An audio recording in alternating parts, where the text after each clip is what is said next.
Piso tayo no, nata diri karon sa party sa EMC. Atong ginabio ng pinaka-kontrobersyal nga bagong mag-on karon, no? Showbiz Linggo. Kumusta ba yung relasyon niyo, brother? Wala na siguro siya. Wala na siguro siya. Oy, murag wala siya kasulti. War. Ang di ba nimo i-like ng mga fans mo sa likod nimo, yung mga fans?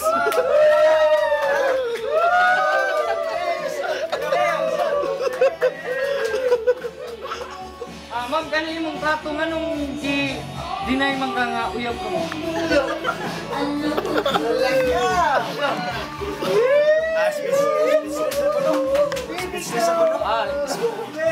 Mao ka na mga eksuna no, ang atong duha ka bisita nga atong interview, puro man maulawon, siguro ingaw ni ka og nangka, manapilin kayo. Balik ka ni mo, Tek!